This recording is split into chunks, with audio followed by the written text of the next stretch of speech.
Hello दोस्तों, स्वागत है आपका मेरी आज की वीडियो में।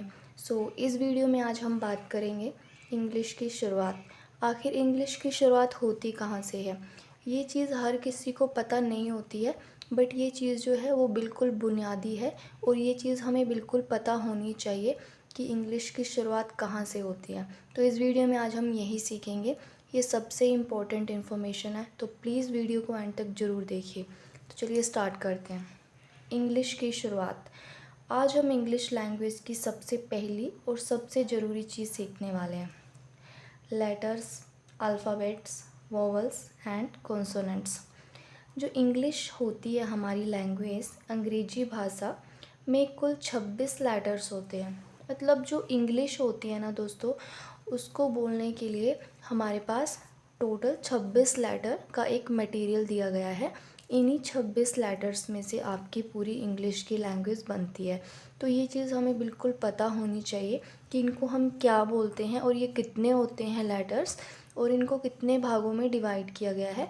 आगे वहीं से इंग्लिश की शुरुआत होती है। तो देखिए, इंग्लिश की शुरुआत के लिए हमारे पास 26 लेटर्स दिए गए हैं।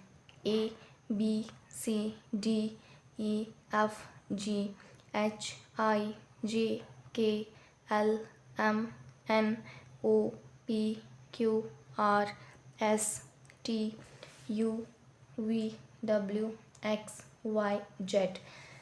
ये है कैपिटल में, ये है स्मॉल में। हम कैपिटल में ऐसे लिखते हैं, स्मॉल में ऐसे लिखते हैं। ये टोटल 26 होते हैं, ठीक है।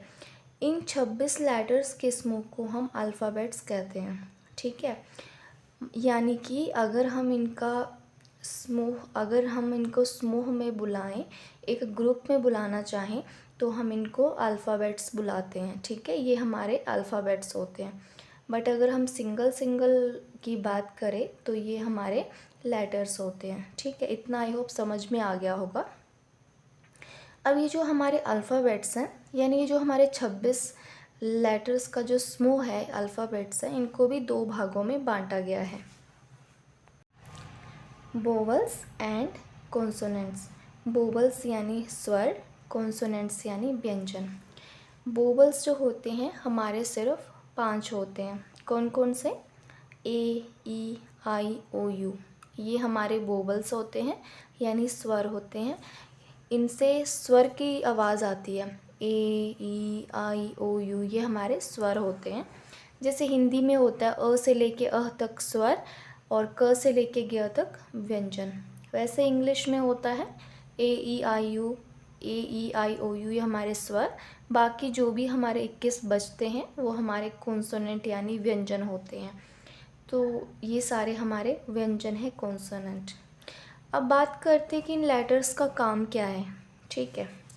ये जो लेटर्स हैं 26 जो भी मैंने आपको बताए, लेटर्स से मिलकर बनाते हैं हम वर्ड्स, वर्ड्स से मिलकर बनाते हैं हम सेंटेंसेस और सेंटेंसेस से ही हमारी इंग्लिश की स्पीच आती है, इंग्लिश लैंग्वेज की स्पीच बनती है। इसलिए अगर आपको इंग्लिश सीखनी है तो सबसे पहले आपको इसकी नॉलेज होनी चाहिए कि क्या अल्फ़ाबेट्स होते हैं, कौन कौन से कॉन्सोनेंट्स होते हैं।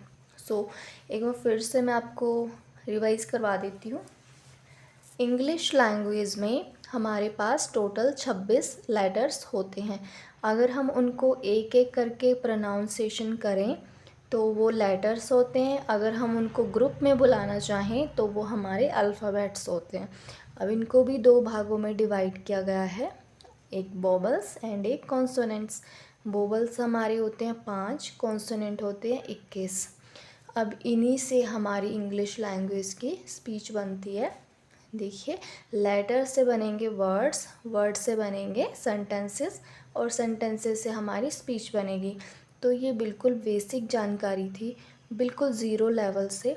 तो यहीं से हम आगे की इंग्लिश की शुरुआत करते हैं। ये चीज़ सबको पता नहीं होती है, इसीलिए मैंने ये वीडियो बनाया है। आप प्लीज़ चैनल को सब्सक्राइब कीजिए ताकि आपको डेली अपडेट मिलता रहे। Thanks for watching my video.